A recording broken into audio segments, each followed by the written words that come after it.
Get in, loser. We're going podcasting. Rock on. You can unlock the door first. Maybe.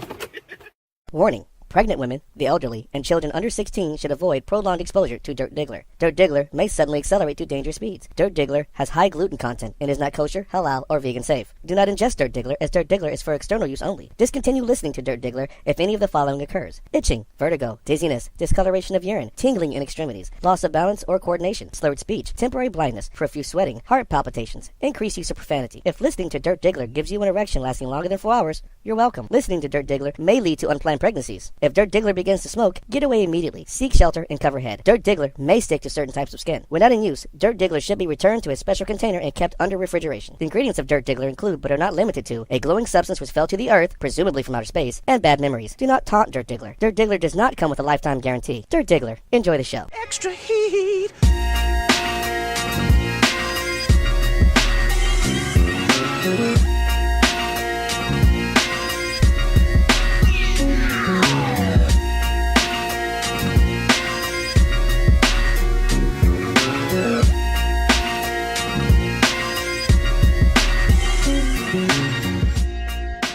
All right, what's going on? It is the Dirt Diggler, the dirtiest Diggler to ever Diggler. That's for right, Dirt bitches. Diggler. Right, bitches. And with me, of course, I have, It's Kenny, the Dork.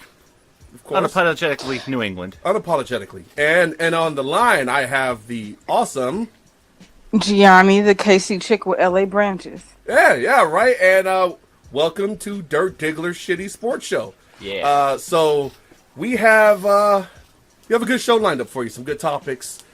Good things to discuss, some pertinent things. Tell you right now, though, you might want to make sure you get to a safe space.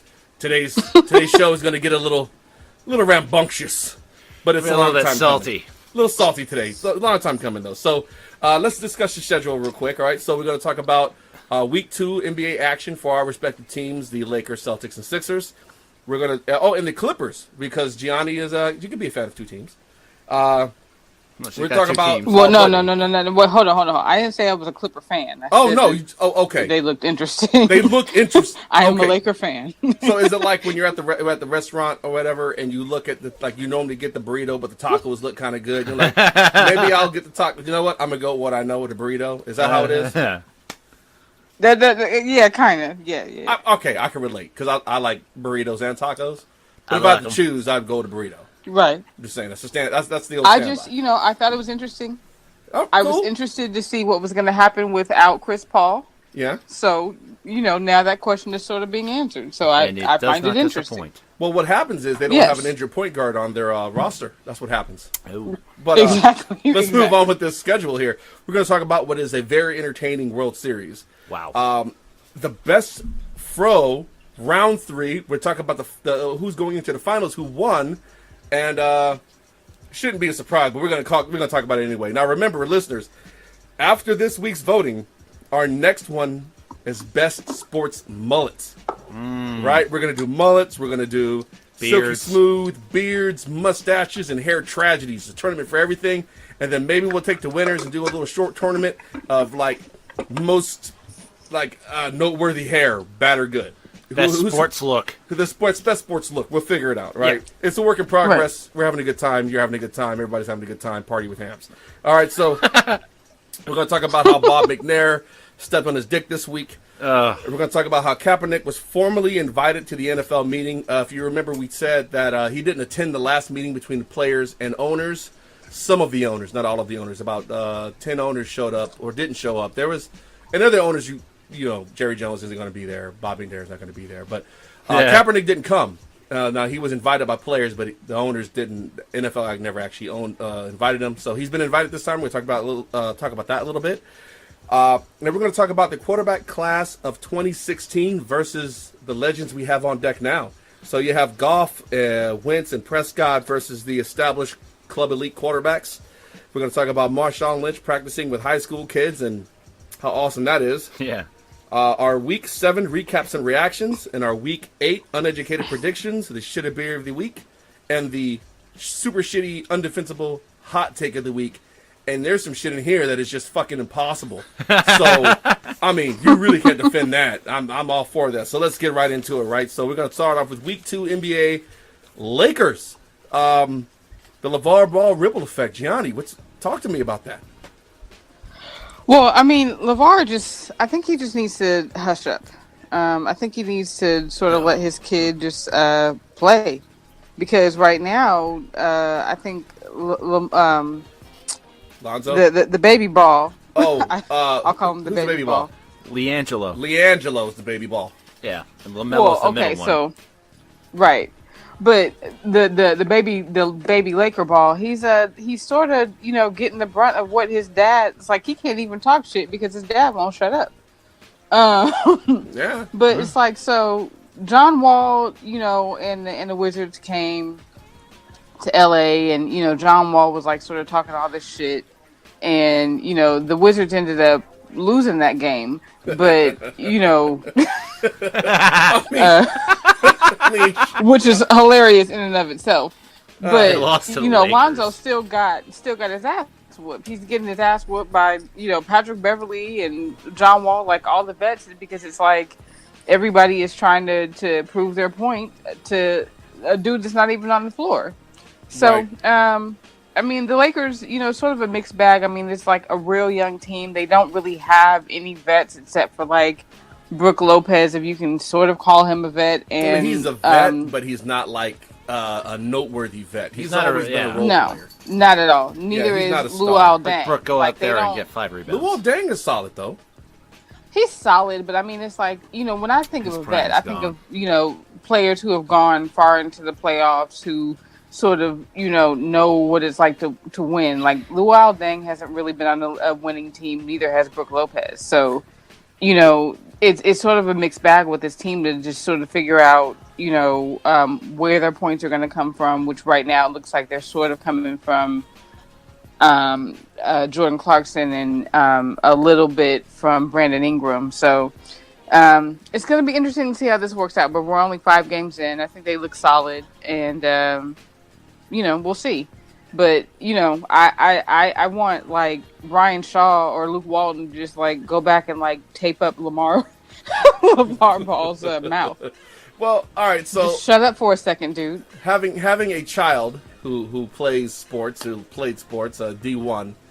She used to play football. Yeah. Man. And I'm going to tell you, as a parent, I absolutely reveled in watching her take apart these people's sons and their sons, basically, on the football field when she was a wee little one. Yeah. Because these parents were just insufferable.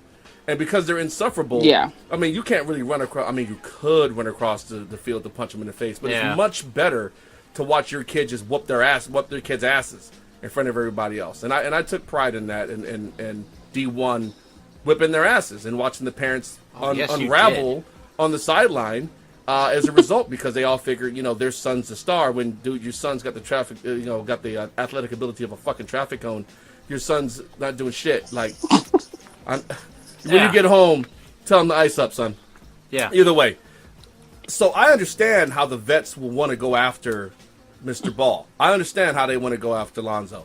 He's kind of stood by, and his dad's talked a lot of shit. Yeah. And you know what? I can't go fuck dad up, but his son's right here. Yeah. And the best way to fuck up a father is to his child. To be honest with you, if you're going to embarrass a man, you embarrass him via his kids. You dominate his kids. Yeah. Like, your fucking progeny is lacking, is wanting, and look at what I'm doing. You did this to him. So I totally get it. Like, the asshole in me, which is a big part of me, by the way, is totally online with that.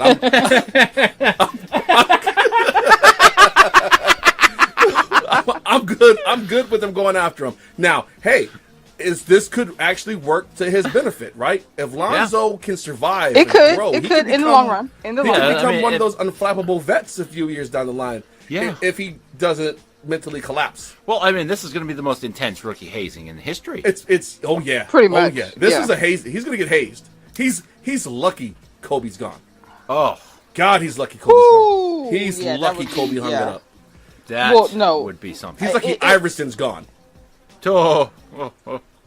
I don't know if Kobe was still on the Lakers, and if he had like 6 or 7 years left. There's no way in hell that they would have picked, because it wouldn't have worked. No, it Like, wouldn't have. It wouldn't have. But Kobe would have set everybody and everything on fire, and I bet you he's having trouble keeping his mouth shut now. But well, if you could imagine Lonzo going to like the Nuggets, a rival team, and the same script being followed. You know, Kobe's not too far from his prime.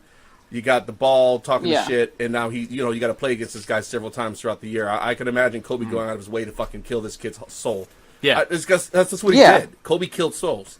Kobe was like the Shang Tsung of the NBA. He really was. He stole souls. So, let's talk about that East Coast team.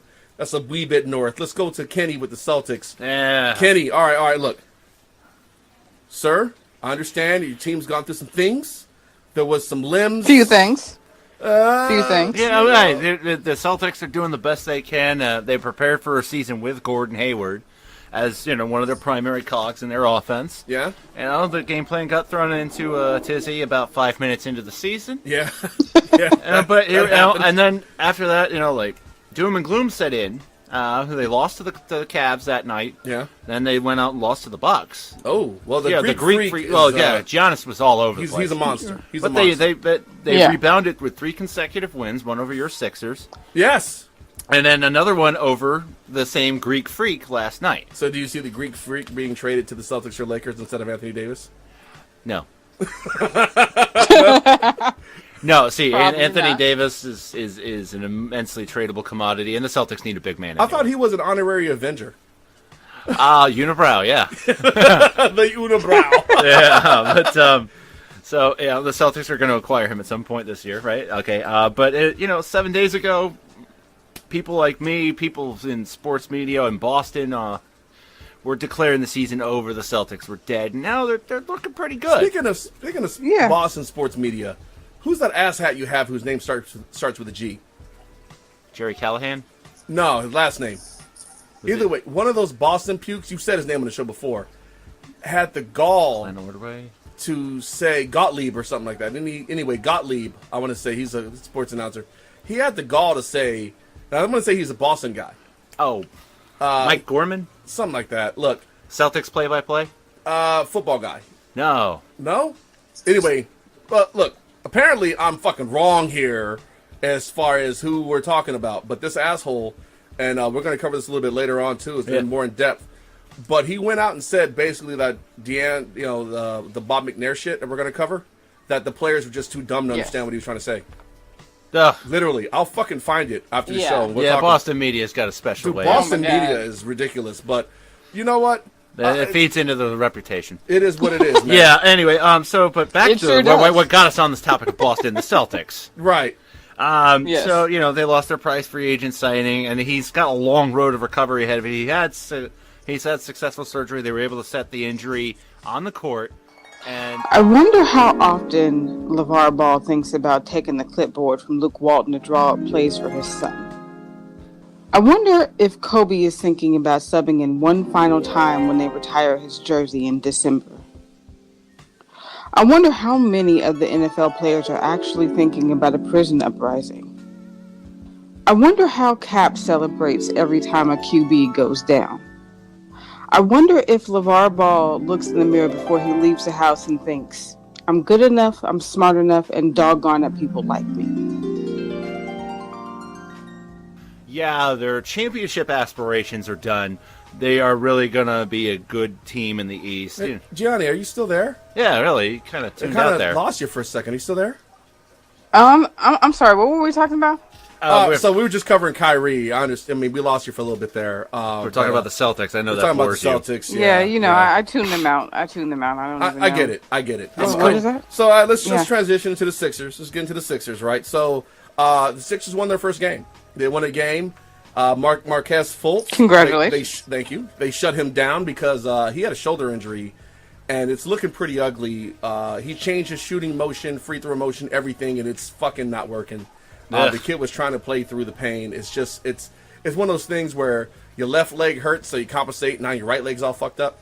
So it's kind of like that with his shoulders. No, seriously, it's bad. Yeah. So the Sixers made the decision to shut him down after his agent went out and was talking shit about how he was still playing when he shouldn't have been, which I agree with. However, him coming off the floor and being shut down to heal opened it up. So Embiid is starting to play now. Embiid's starting to show the promise.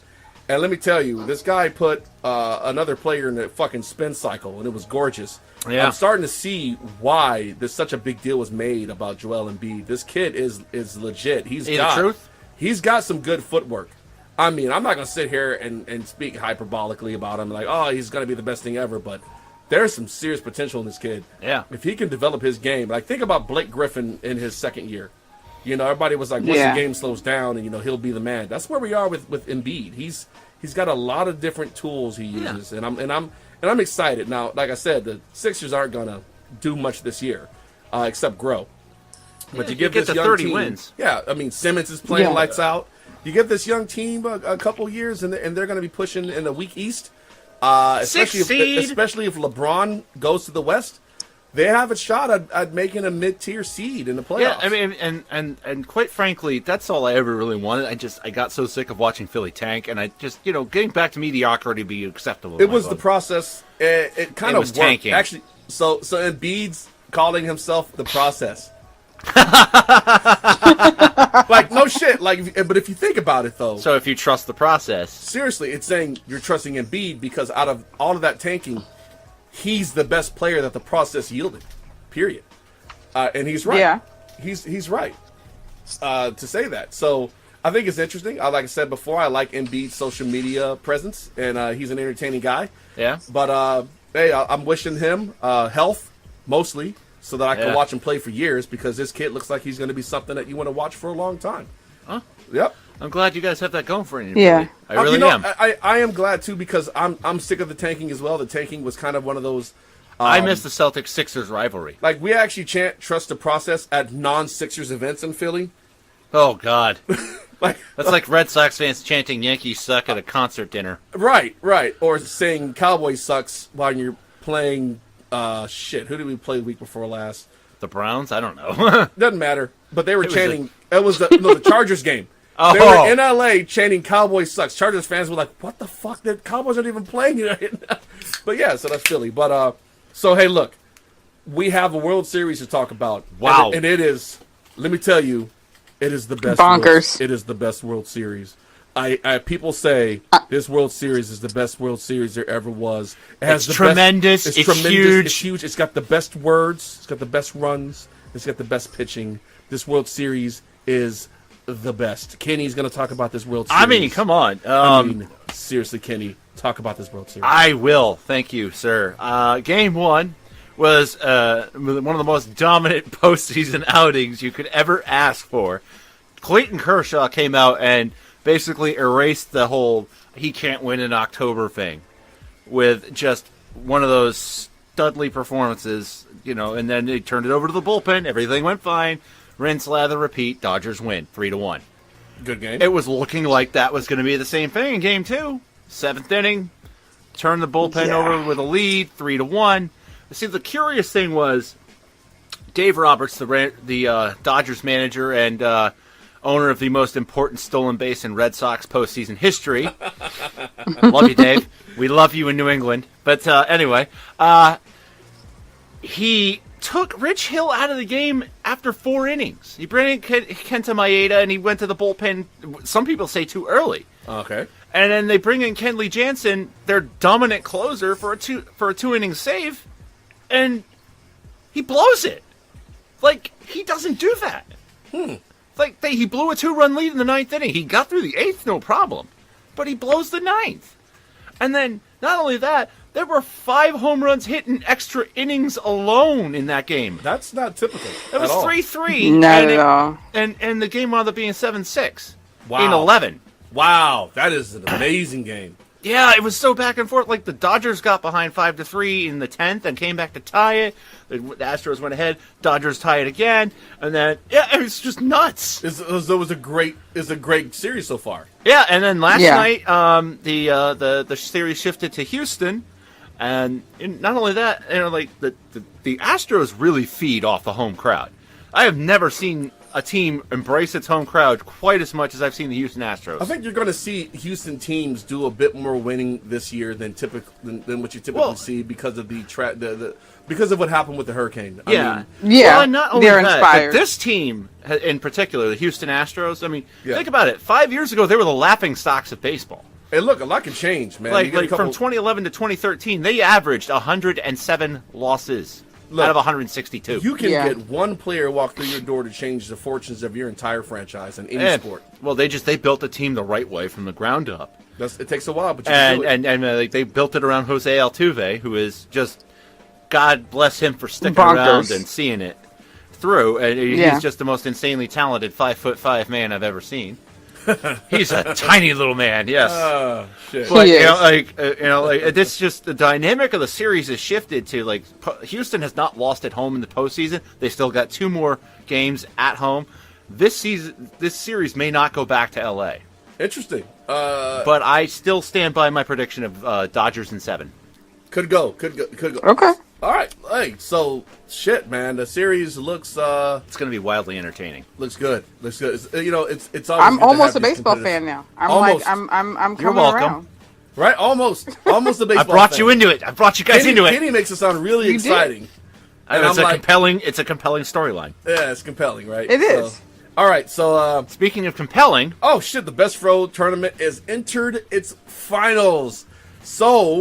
Ladies and gentlemen, esteemed voters, Dr. J shut out John McEnroe. Right, McEnroe got 0 votes. It was time. He was kind of a Cinderella. The Cinderella story's over. He's Northwestern a few years back.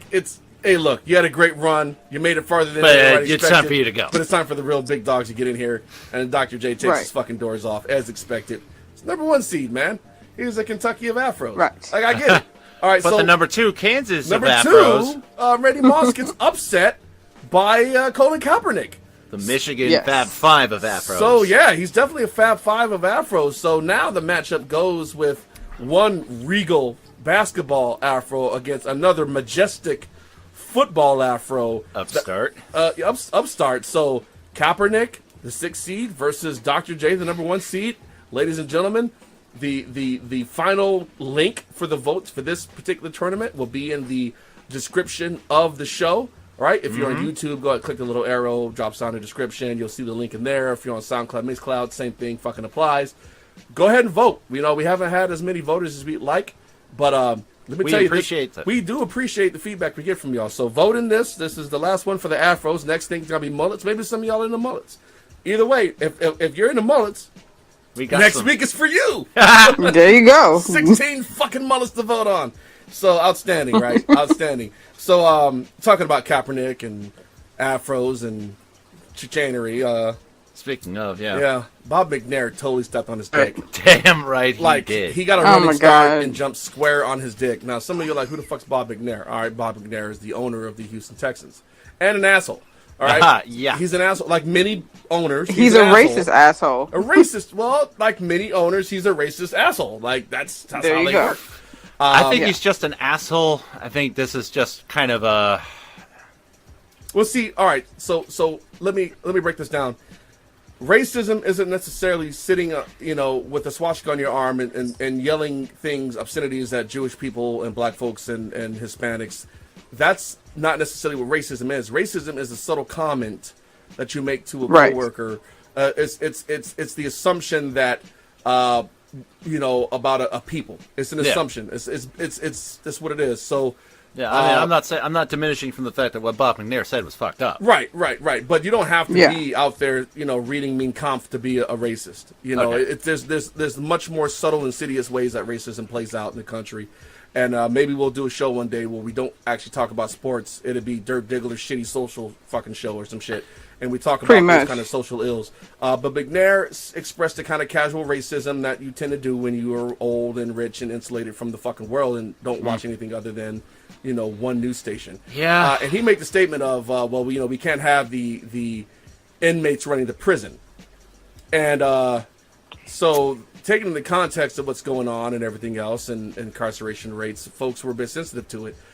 10 players walked out of practice.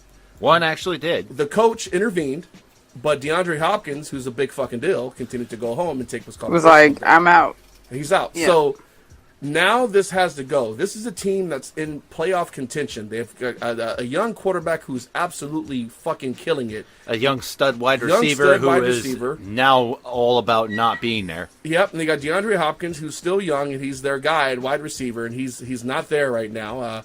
Angry. So he's angry at the ownership of the team. Now, I believe that all these gentlemen involved, all these players and coaches are professionals, right? Yeah. I believe they're professionals, and I believe that they're not going to allow this to impact the game. But you can't help but wonder, what if it does? Yeah. Like, what if these guys take their foot off the gas to give the ownership the finger?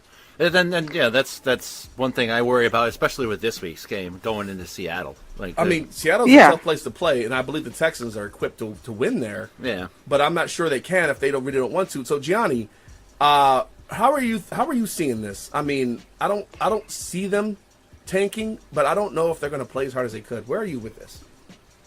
Well, first of all, I think that McNair said exactly what he felt.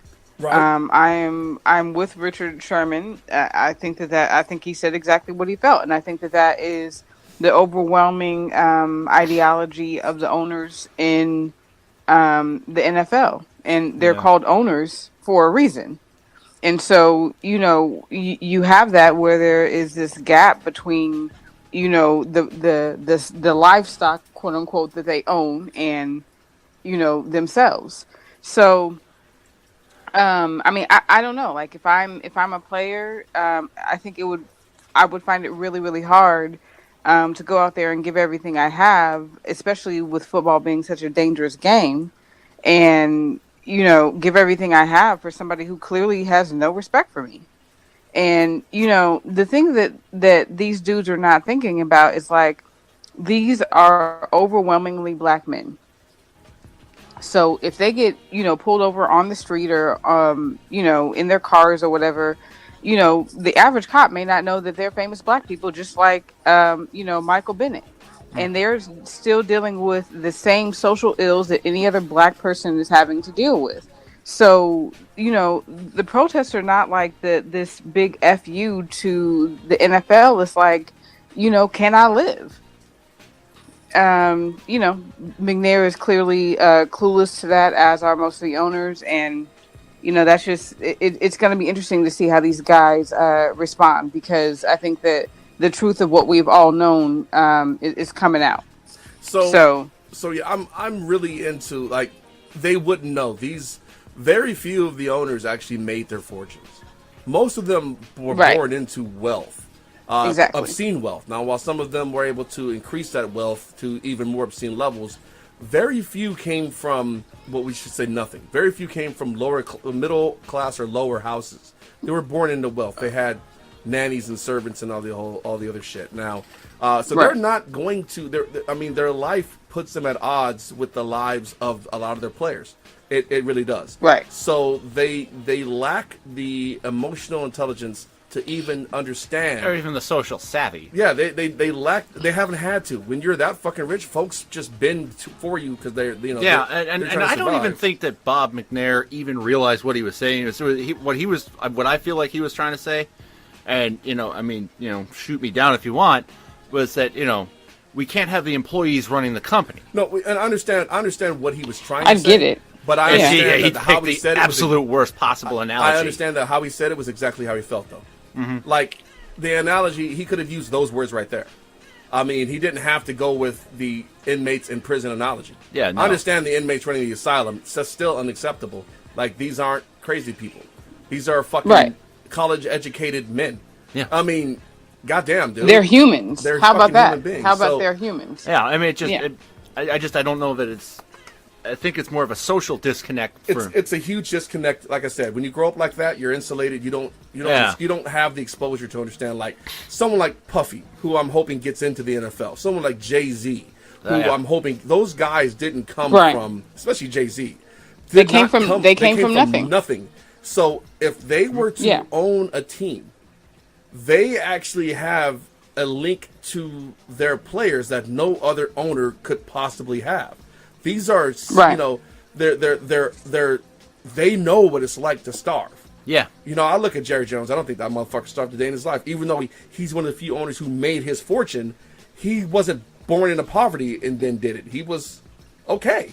He was wealthy when he was born. Well, it's like Robert Kraft. He was more middle class. Yeah, I mean, so I none of them ever went for nothing. To be honest with you, this kind of shit's going to persist. These labor disputes are going to exist across all of the leagues until that have diverse employees. Let's say the diverse, group of players.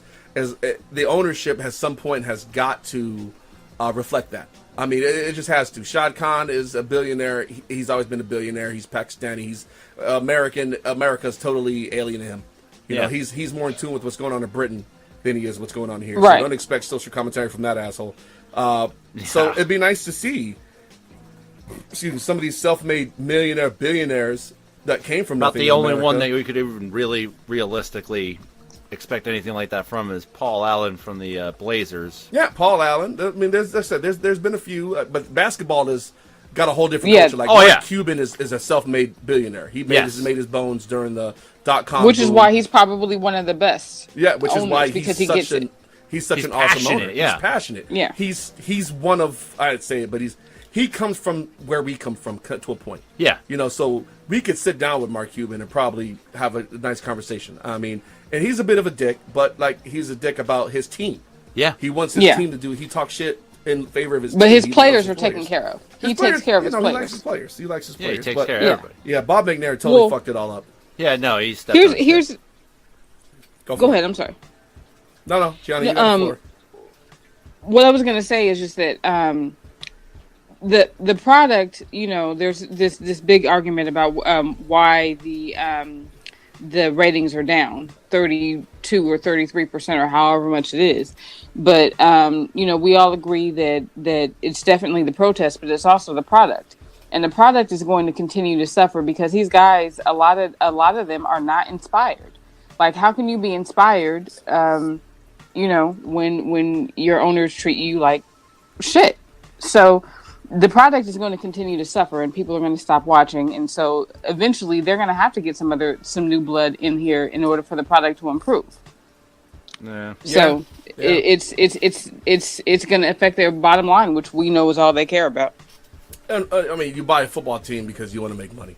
Right. I mean, that's why you buy a sports team. Not because you're passionate about the game. If that was the coach, Kate should be a fucking coach. Yeah, but, no. Exactly. Exactly. Like guys like Jeffrey Lurie didn't care about baseball. No, but Jeffrey Lurie, the owner of the Eagles, is actually protest. He supports his players taking the knee. That's refreshing. Now, here's this thing, right? He went on record, and we talked about this several weeks ago, and one of his quotes got taken out of context, and because I was disappointed when I initially read the headline, but after reading the entire quote, what he said was, if you're going to protest and not do anything other than protest, you're fucking doing it wrong. He goes, if you're going to protest, I expect you to be out in the community doing the work too. You cannot rightfully protest and not be putting in the work you need to put into. He taking a knee is not enough. He says, taking a knee is not enough. Like, he looks at Malcolm Jenkins, one of his players has been protesting since Kaepernick protested last year. And Malcolm Jenkins is all over Philadelphia. He's all over the fucking place. Exactly. He goes, I support Malcolm Jenkins because not only he's speaking with his voice and his actions. So I'll support Malcolm Jenkins. Yeah. But you're not going to sit here and take a knee just to fucking take a knee. If you're going to take a knee, you need to have actions behind it. You need to be doing something else. Yeah. I'm good with that. It's like those folks who, and this is some of the folks are going to get offended by this, but those folks who go to church every Sunday, right? And they speak, they speak on these things.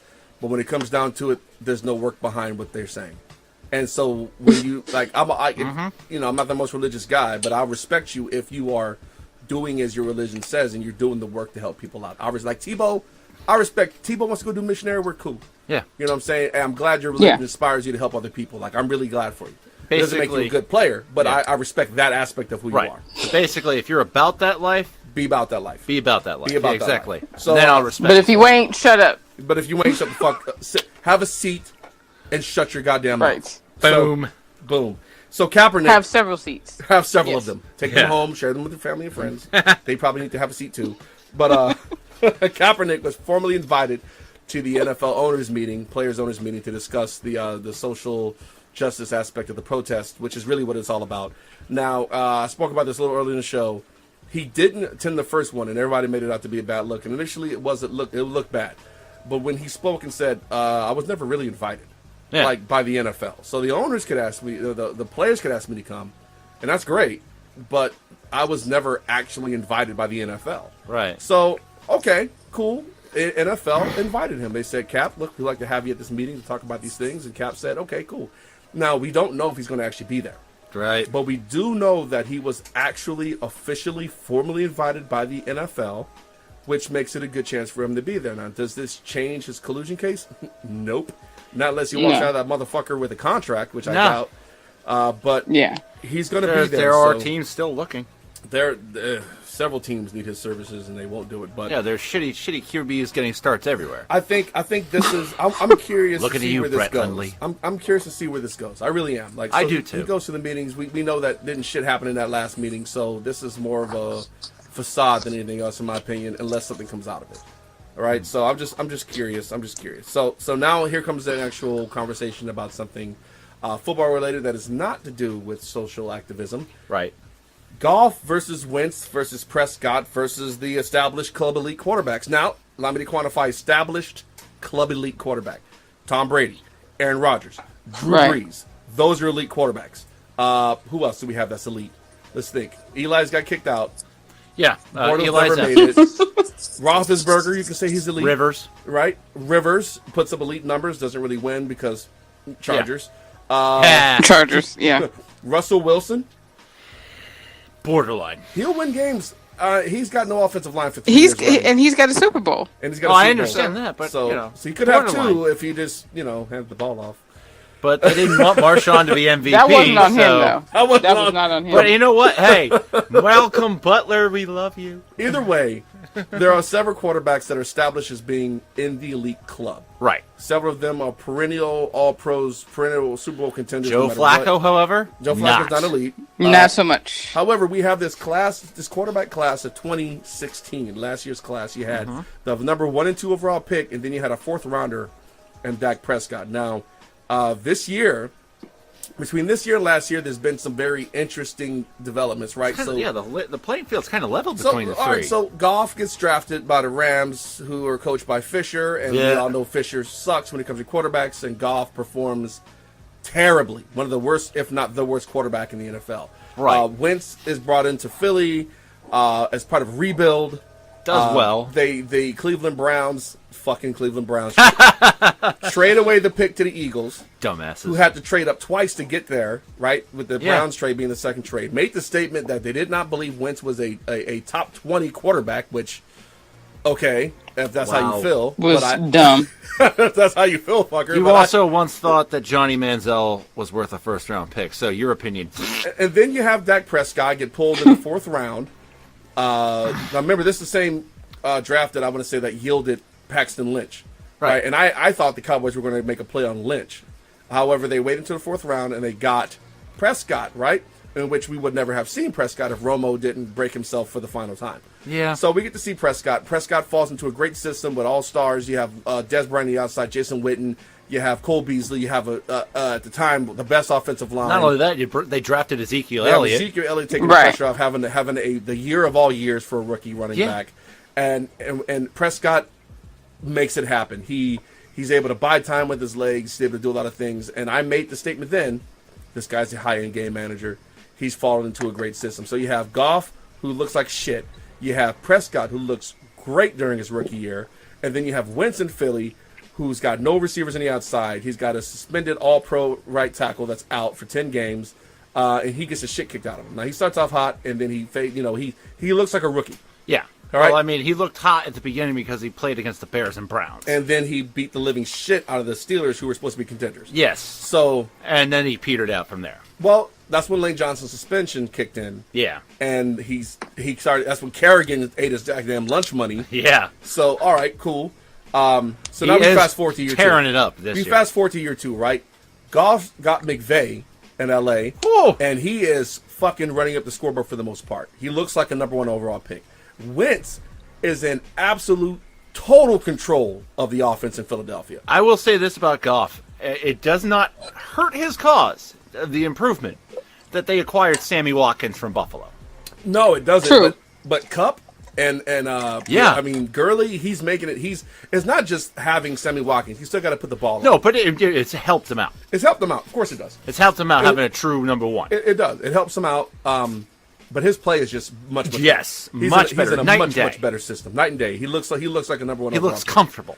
Now, we have Wentz, who's a fucking magician apparently. Yeah, how did he get out of that sack Monday night? I guess the Pigskins, man. Look, Wentz is doing shit I don't think I've seen second-year quarterbacks ever do. Right? Wentz is a legitimate topic for MVP right now.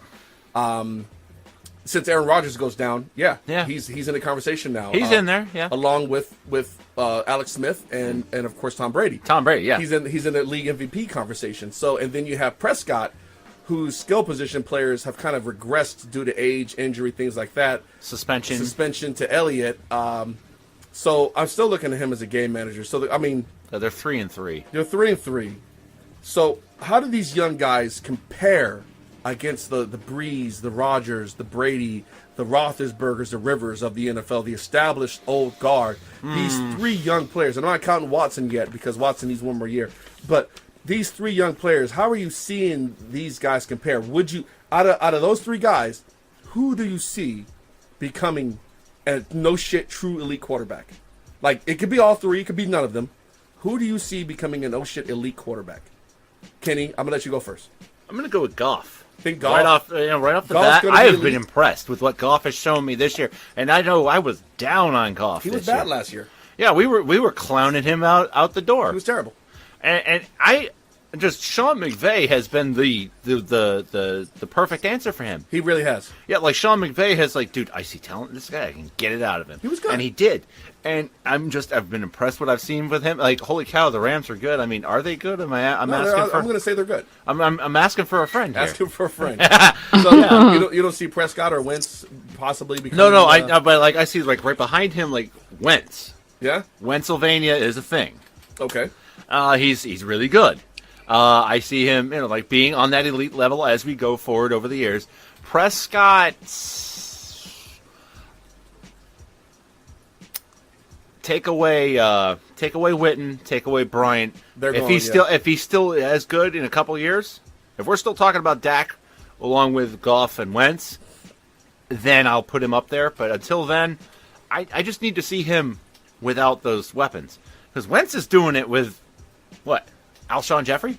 Everyone, actually. He's doing seriously. But that's his best receiver. Actually, Nelson Aguilar is. Yeah, that's what I'm saying. But if you're looking for a name, it's Jeffrey. It's Jeffrey. The biggest name. Yeah. Yeah, Goff has Watkins. Wentz has, that's it.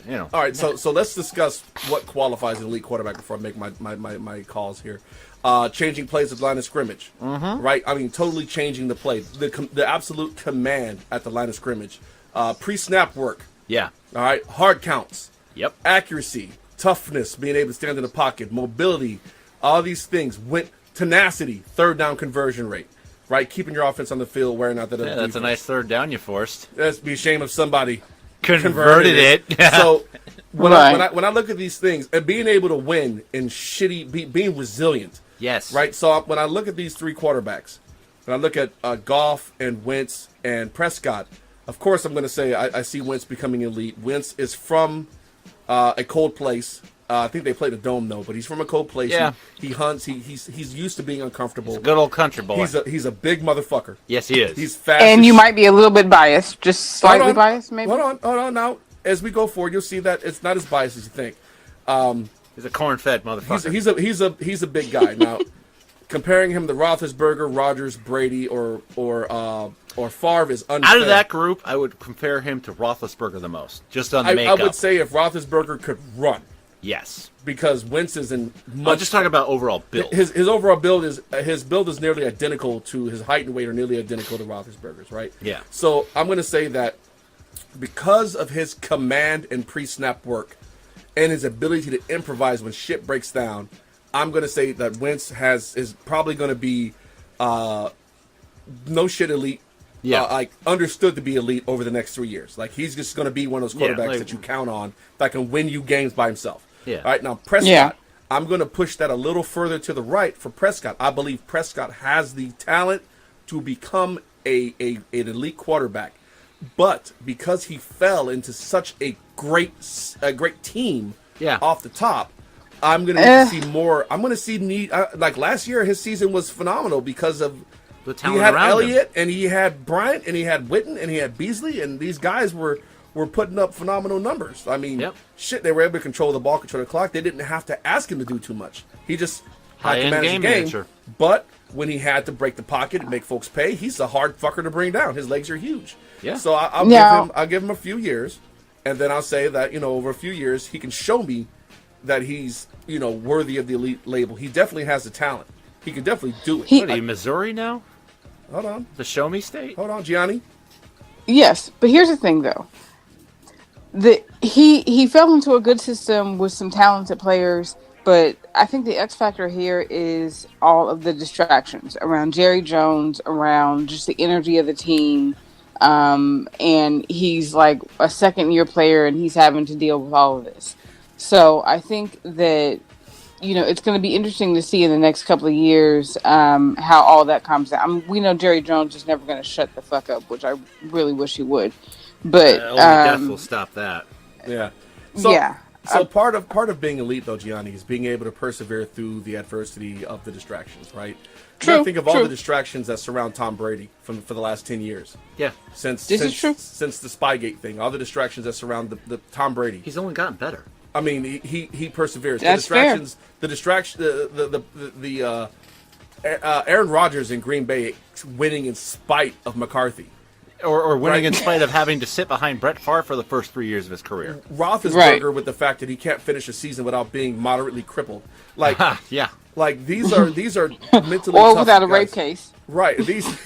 Oh! Ow! Surgical with this motherfucker. Sick Surgical burn. with this bitch. Yes. Shotgun. Or a motorcycle crash. Oh my God. Let's just air out all his grievances. I'm just saying. No, these guys are mentally tough. So Dak, I think he has the mental makeup to persevere. I don't think Elliott does. But Elliott's a running back. I think Dak Prescott has the mental makeup to persevere through all that bullshit. The question is he going to be, when the talent falls off and they've got to rebuild a bit, can he still be productive? And that's why I need a couple of years before I say anything about Dak. Now, Goff, I think Goff is a typical Cali quarterback.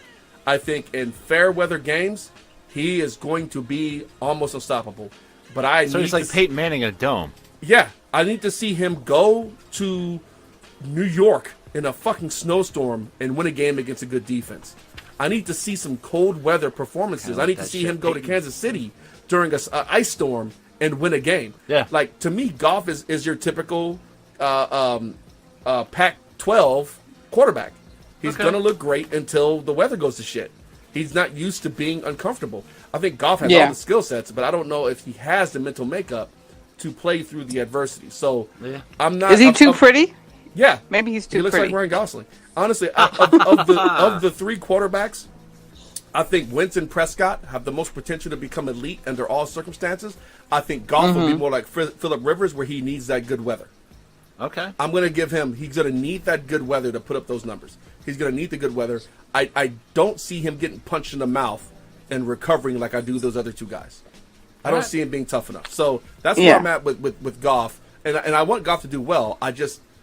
He doesn't. He plays in L.A. He's going to have the crown jewel of the NFL to play in the next few years too. He will. So this is true. Yeah, he's going to be. He'll probably be the Peyton Manning of this generation. He might be. So Gianni, you want to speak on this? I know you haven't been watching too much, but I mean, do you have any insight you want to share on this? Yeah, I mean, I pretty much said it. Like, I think that you're right. I think that Dak just physically is he's built to last. Like, I think he can take some hits and sort of keep on ticking. But I think the next couple of years are going to be interesting. I do think that you're right as far as having to deal with adversity. So I think that I'm rooting the most for Dak, just because I don't know that too many players have to deal with an owner like Jerry Jones, because a lot of the owners will just shut up, but nobody's more vocal than Jerry Jones, so you have to deal with that. Correct.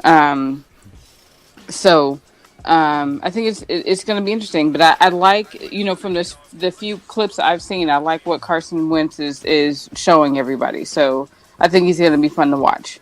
I think yeah. Oh man, yeah, the shit he did against the Pigskin on Monday night. Yeah. Oh my god. Yeah.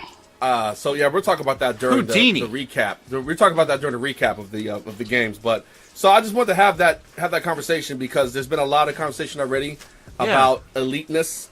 I think the class of 16 is interesting, and we probably haven't even seen the best from the class of 2014 because he's riding the pine behind Brady. Right. Garoppolo could be the dude. We got to see him. As long as Brady's there, he's like it's like the Brett Favre Aaron Rodgers situation. I know. We kind of knew Aaron Rodgers was good, but we didn't know exactly how good he was going to be until. And then not only that, the Patriots have a serious dilemma this offseason. Patriots have a lot of work to do. Yeah. On the offseason, they've got a lot of work to do. But So, all right. Marshawn Lynch. Oh God, yes. All right. For those of you who are unaware, Marshawn Lynch.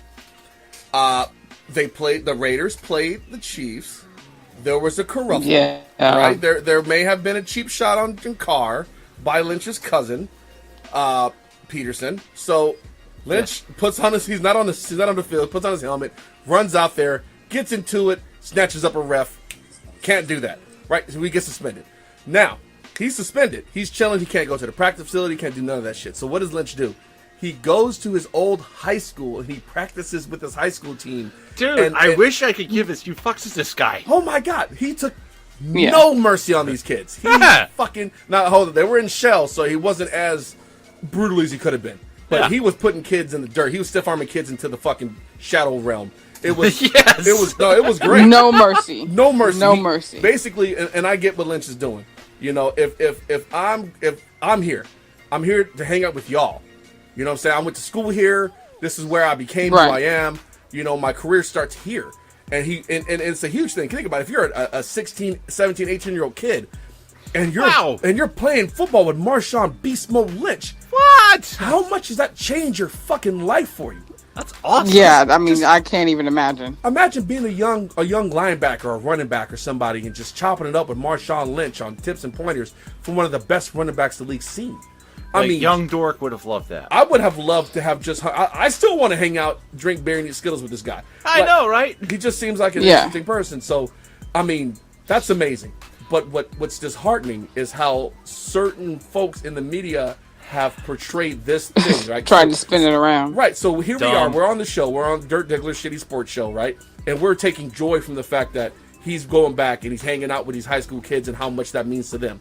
And one of these other media dipshits on the web, it goes, suspended Raiders running back forced to practice with high school. No, you can't force him to do shit. Idiot. Do you not know who you're talking about? Dude, seriously, Marshawn Lynch does what Marshawn Lynch wants. You don't think this fucker has access to a fucking a Planet Fitness? Like, seriously? Right. You don't think he can go to Planet Fitness? Like, he strikes me as the kind of guy who would go to Planet Fitness just for the pizza. To be serious. Oh my God. And not to mention, he went to football. He played football at Cal. So if he really wanted the facilities, he could just go to his college. They let him in the door.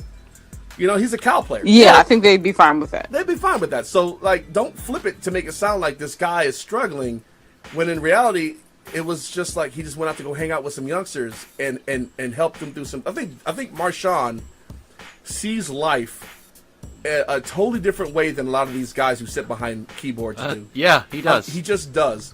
So clearly, we understand. Yeah, I love some of the things that they showed, like of him just and how little of a fuck he gives. He gave no fucks. Like the TV interview, man, shit, I'm just out here hanging out with my fam, man. Yeah, and he's like, Marshawn, you can't say that on TV. Y'all brought me over here. Shit, man, you brought me, and he just didn't care. He knew damn well what he was saying, and he didn't care. Yep, national treasure, that guy. Yeah, in a lot of ways. But here's the thing. What happened with this dude is exactly why Marshawn does not talk to the press. He just gave more fuel to that for Marshawn to never say anything to the press again and to be even more of an asshole, which I totally would be if I were him. I agree. Yeah. I kudos to Marshawn Lynch for going out there and making those kids year, month, day, week life by hanging out with them. I'm jealous. Right? I would love to have hung out with him. I mean, I'm not trying to tackle Marshawn Lynch right now. We covered that. So No.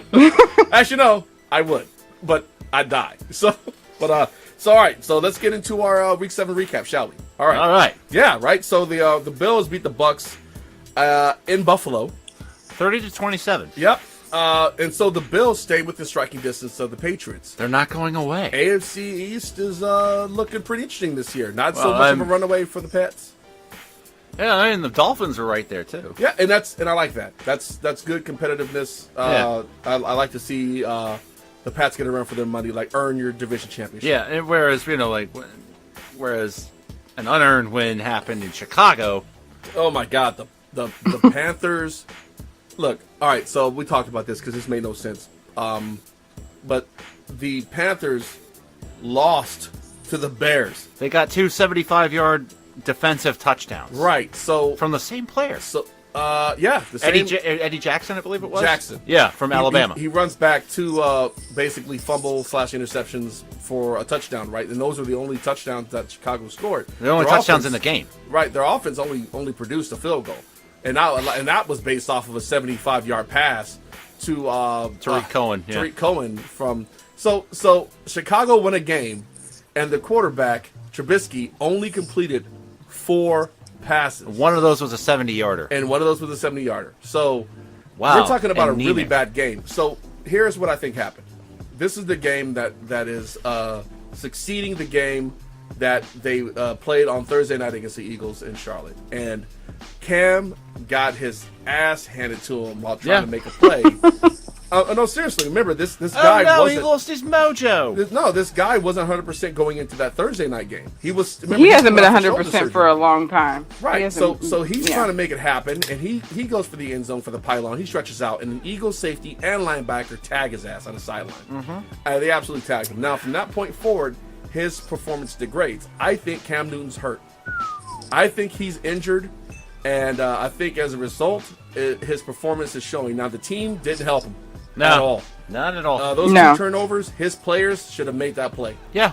Panthers should have won this game. He hasn't had a lot of help in quite some time. He really hasn't. He has not had a lot of help. So I can't put it totally on Cam Newton. But he needs his fellow players to show up. Otherwise, these games against teams like the Bears, teams that they should beat, are going to win games. Yeah. So, listen. And he's not old, but he's not getting teams and winning games that they're not supposed to, or teams that aren't winning games they should. It's what it is. Here we are with the Browns. You are with the record since you won. Oh, God. And the Browns are 0-7. So they deserve to be 0-7 for a variety of reasons. But let's talk about how bad the Titans were. Like, seriously. 12-9? In overtime. No touchdowns in this game. That's like 9 field goals, right? 7. 7? Ugh. 4 for the Titans, 3 for the Browns. I don't want to watch that game. I don't think the people in First Energy Stadium in Cleveland, Ohio wanted to watch that game. To be honest with you, I believe the probably Titans coach needs to get replaced. They are underachieving offensively considering the talent they have. Yeah. They are underachieving. So the Saints beat the Packers, and I swear to God this wouldn't have happened if Rodgers was playing. Oh, my God. Oh, my God. No, it wouldn't. Can we make Clay Matthews play quarterback? Like, totally. Jordy Nelson. So bad. Like, Brett Hundley is terrible. Terrible. Speaking of terrible. The Jags beat the shit out of the Colts. And Ty Hilton, as a result. T.Y. Hilton just shit on his offensive line. Shit on his own line. Yeah. And he was right. Yeah. The problem I have was that he had to recant what he said. And no. But he was right. 10 sacks. 10 sacks. Brisket can't throw the ball if he's on the ground. The Jaguars are going to take home the sack record because the offensive lines in their divisions are so terrible. They've had 2 10-sack games against really bad teams. Yeah. Not only that, but like, okay, I outlined this, and while your division sucks, AFC South, this is what we should expect from the Colts, the terrible offensive line play, because they're too busy drafting wide receivers instead of addressing team needs. You know who used to do that? Detroit under Matt Millen. Exactly. Grigson was just as bad of an executive as Millen. Grigson's in Cleveland right now, which explains a lot. Dude. Seriously. Oh, my God. That does explain a lot. They have a baseball guy, they have a lawyer, and Grigson in Cleveland. And they are getting exactly what you get. Oh, no. Grigson's in Cleveland? Now I want them to go 0-16. Grigson's in Cleveland. And this is the team Cleveland passed on. They traded the pick for Wentz. They traded the pick for Deshaun Watson. The very next year for Deshaun Watson. Number 12, they had 2 first round this picks. is also the franchise that drafted Brady Quinn, Tim Couch, and Johnny Manziel in the first round. Listen, you had a dumpster fire. Everyone saw Wentz coming. Yeah, everyone saw him coming. He should be a Cleveland Brown now. He'd be perfect for them because he's like I said, he's a cold weather guy. There's no domes in the AFC North. Here's a better one. I'll throw you out this one. The Patriots offered Garoppolo for the number 1 pick this year. Oh man, dude! Cleveland did not take it. Cleveland. Then worse. Then they offered don't him want to win. the Garoppolo for the number 12 pick. And they still turned it down. So Gianni, Cleveland could have had Wentz. They could have had Deshaun Watson, and with the same pick they traded away to the Houston Texans, they could have gotten Garoppolo from the Patriots, which kind of cripples the Patriots for a while because we kind of know Garoppolo's going to be good. Yeah. So they had a shot at 3 possible franchise quarterbacks and pulled the trigger on 0 of them. One of which has been under the tutelage of Brady and Belichick for a few years now, and has had a few games, and it looks good. So this team they deserve to be 0-7. They deserve it. They deserve every last little bit of it. I am tired of feeling sympathy for them. Yeah, go ahead, Gianni. They deserve it just for drafting Johnny Manziel because it's like they drafted him out of the club. Nah, so everyone texted A&M. If you can't get a player that actually wants to that would rather be on the field than in the club, then you don't want to win. Now, how many grams of coke did Manziel do on draft day? Oh my God! I want to go. What's the over under here? 5. I'm gonna go 4. 4 grams of coke under. Okay. I'll go 6. Well, he had to appear in public, so he had over 5 grams of coke. All right, Gianni with the over. I'm going to say he had to appear in public, so he had to maintain some modicum of decency. Maybe 4 grams is his baseline. I know, right? You know what's bad when your daddy is just like I can't do nothing. No, never. Yeah, fuck it, I'm done. But speaking of being done, the Cardinals and the Rams played a game in London allegedly, and one team showed up. The Rams did. The Rams put up 33 points. Yeah, 33-0. 33-0, a shutout. So this is the Cardinals, and this is why they deserve to be have gotten their ass kicked by division. They got lost in customs, I think. No, see what happened was Carson Palmer's arm got all broken and wobbly because he's fucking 1,000 years old and from USC, and he'll never do anything. Don't like USC quarterbacks. They haven't done shit. That's right. And Sam Darnold won't do shit. Listeners. I make the statement all the time in life that USC quarterbacks are garbage. And I have yet to have anyone prove to me that there's been a USC quarterback of note in the past fucking 30 years.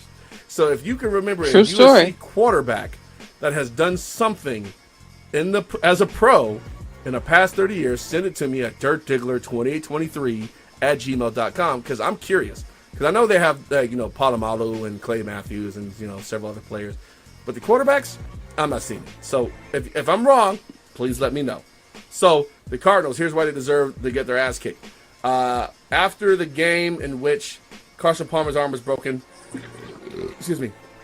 the press asked Bruce Arians the question, are you guys going to sign Colin Kaepernick? To which he goes, you know what? We're good with who we have on the roster, which is the canned answer for fuck no because we don't want to deal with it or win. So Skelton's going out there, and they went and Stanton, whatever. Oh, they're just the same. They're just as bad. It's the same. So they went backed up by old Yo Gabber Gabbert. He's backed up by Yo Gabber Gabbert. And then they signed. They went to some bar. They went to a local bar and they signed some guy I've never heard of to play the third string quarterback. Yeah, Mike Bercovici from Arizona State. Right, and too busy partying with the girls in Tempe. There you go. So the next game, after saying no, we're good with what we have, and then obviously we're not because you just pulled his third stringer in, they get their doors taken off by the Rams to the tune of 33-0. So they totally fucking deserve to get blanked. You could have had a guy who was a thorn in your side for fucking years on your team playing for you. But you decide you want to lose. So, fuck them. Fuck them. Fuck the Texans. Fuck the Packers. Fuck the Packers. Anybody? Who else passed on Kaepernick? The Ravens. The Ravens. Fuck the Ravens. We'll get to them in a minute. Yeah, totally will. Miami. Miami. Well, yeah, but yeah, fuck them too. Smoking Jay. So the Finns beat the Jets in what was a nail biter. Jay Cutler got his multiple ribs fractured during that game. And Matt Moore came in and won the game. Matt Moore comes in and wins the game. All right, he looked good on Sunday against the Jets. Now, Dolphins fans, it pains me to tell you that at some point Jay Cutler will heal and he'll be back in the game. So I'm sorry to report that he will return to the game. Yeah. So 40% of the active players would not want Jay Cutler on their team. No. Say it ain't so. No, they did a survey. Like I know. 40%. 40% of the active NFL team players. I mean, Jesus Christ, he looks so disinterested. It's sometimes. not. I think I don't look. The diabetes can't be that all bad. the time. Dude. How could you make Miami look unfun? I know, right? But there you have it. Speaking of unfun, how about the Vikings and the Ratbirds on Sunday? Yeah. Boring. Yeah, super boring game. Lots of kicks. Lots of kicks. That kicker for the Ratbirds is pretty good. Oh, Justin Tucker? Yeah. Yeah, he's great. You know he's an opera singer? I did not know that. He's an opera singer. I'll keep that in mind. He also does really shitty local commercials that are worth. Oh yeah, I've seen those. Well, they're better than Flacco's local shitty commercials. That's because Flacco has the personality of a wet sponge. Yeah. Yeah. So all right, the Cowboys beat the ever-loving shit out of the Niners. Yeah. Well, we didn't see that coming. Actually, I didn't. I felt that the Niners would keep this one close, if not win it, because they were kind of due. Yeah. However, Ezekiel Elliott showed up and he had a bunch of things and he scored a bunch of touchdowns. So they won. Dallas fans are saying we've arrived, but you can't beat a winless team and say shit like we've arrived. You fuckers. Yeah, seriously. There were less fans at that stadium than there were at an average Jags game. Well, honestly, most of the fans were Dallas fans. Yeah, that's what I'm saying. Seriously, now, stadium's half empty. Now, had this game been played in San Francisco, the swing would have been for the Niners because they actually have a pretty diehard fan base. Yeah. So, all right, so the Seahawks beat the Giants because the Giants are a really bad team. Well, not only that, but this is what Seattle does when they go to MetLife Stadium. They beat a Manning into the ground, and impressively. Hey, I'm happy with that. Because, it happened in Super Super Bowl 48, and it happened on Sunday. Manning face. It's a thing. Look it up. Manning face is a thing. It's hilarious. It is great. So the Steelers beat the Bengals, and it took Burfict all of 2 minutes before he kicks someone in the face. Come on! Highly illegal. He just came back from a suspension. So he got fined for that. Not a surprise, right? Not really. I mean, it's Vontaze Burfict. He's kind of he's a few cards short of a full deck. Yeah. And then it's the Steelers toyed with them in the second half. Like, oh, we're tied. No, we're not. Shisa is vocalizing, isn't he? Yeah, he is. Maybe there's another dog outside.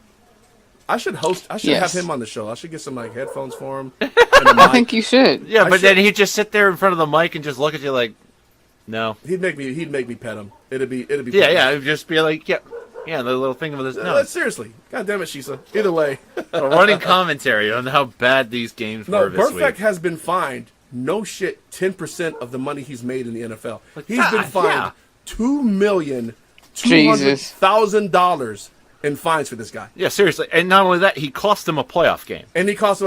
So that counting the lost wages, just the fines themselves, $2,200,000. And not only that, a chance to play a divisional playoff game. Bruh. Listen, I don't. Yeah. They just extended him. I know. This is why the Bengals will never do shit. That's why Marv needs to be fired. I'm not blaming that on Marv. That's an ownership He keeps decision. bringing him back. Not up to Marv. But he's not the GM. He's not the GM. Gianni's not the GM. That's someone else. But he can't manage him. He can't keep him in check. You are fucking no. He's nuts. I get it. No, that's like saying, if Batman would have just had a nice sit down with the Joker, it ended the whole thing. No, this is who the fuck he is. It's not really the way it works. This is who the fuck you want him because he does that. Because you're willing to live with all the bullshit he does because he's a monster. He's truly a monster. He's a talented player, yeah. Yeah, but he hasn't cost them enough for them to walk away from him yet. All right. I mean, I don't agree. I wouldn't have him on the fucking Eagles. Fuck that. Neither would I.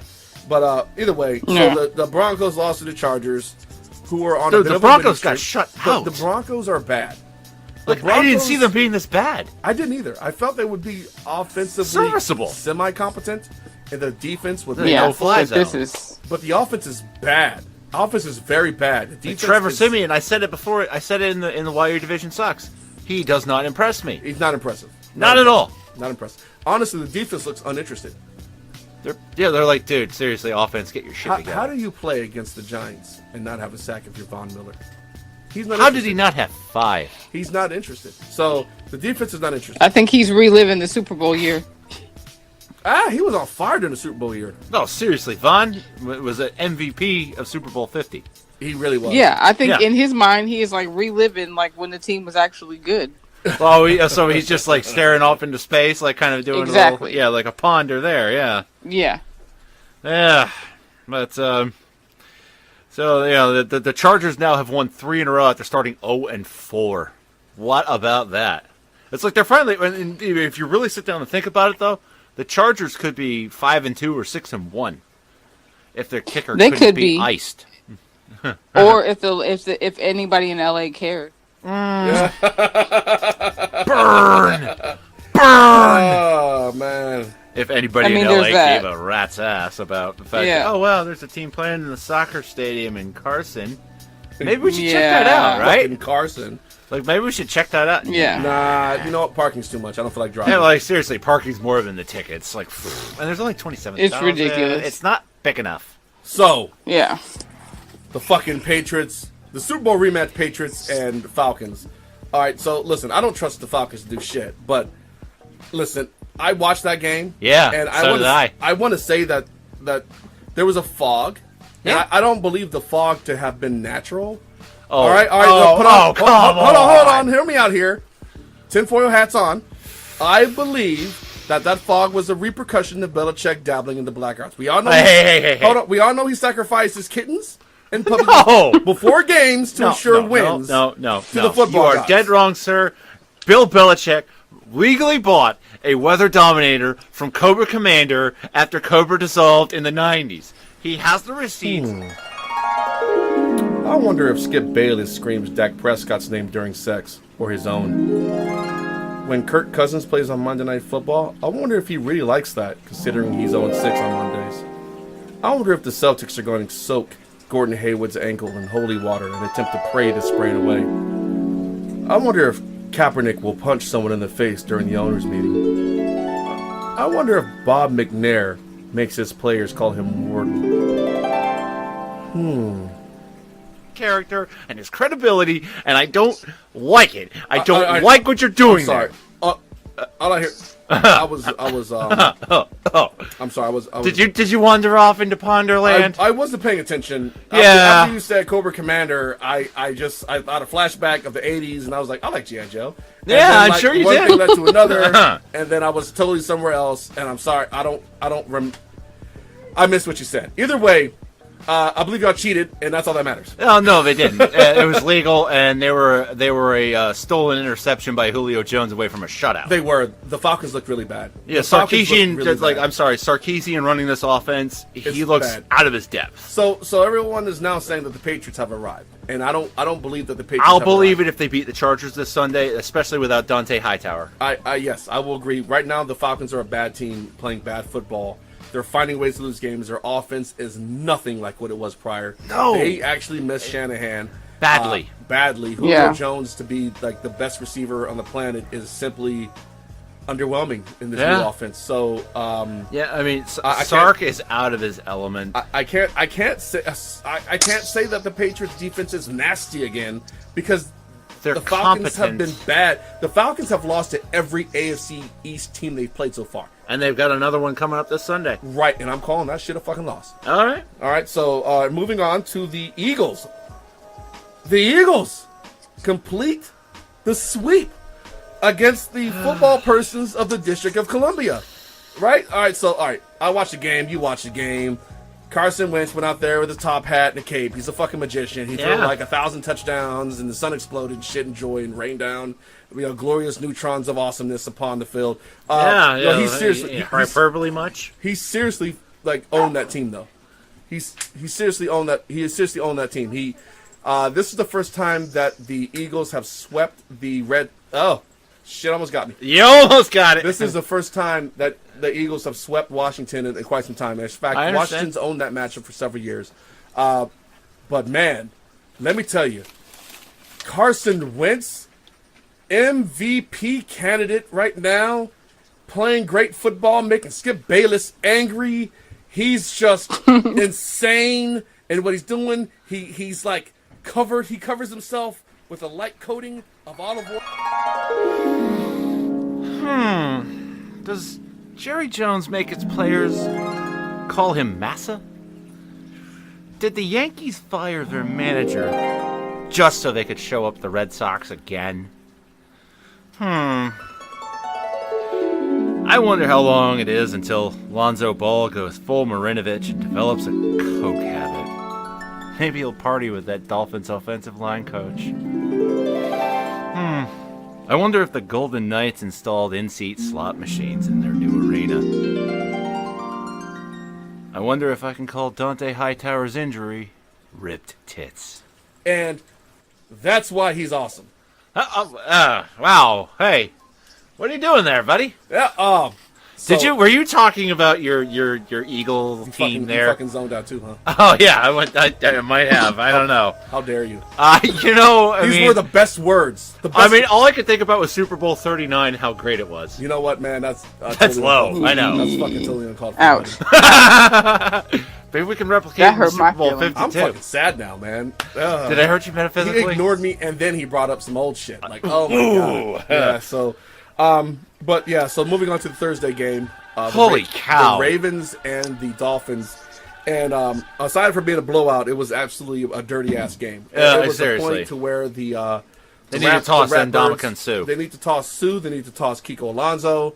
The Dolphins did not deal well with getting their asses kicked. No, at all. No, you have and like I said, Smoke and Jay sitting on the sidelines looked so disinterested. I thought he was playing. Listen, Joe Flacco, who's not elite, tries to scramble and tries to slide. Now, I will say the slide was a little bit late. However, Kiko Alonso he put his shoulder in on purpose, and he just about decapitated Joe Flacco. Yeah, seriously, Alonso needs to miss time for that. Totally unnecessary, totally fucking dirty. Like, he slides late, so you kind of hit him but you don't lower your shoulder into his head. No. Like, that's illegal. That was almost as bad as the Trevathan hit on the Green Bay receiver. It almost was, except this is a quarterback, and there's no shit rules that say you can't do that. So Kiko Alonso get out of here. Assassinates the soul of Joe Flacco with the dirty play, and of course there's a Donnybrook that breaks out, in which case there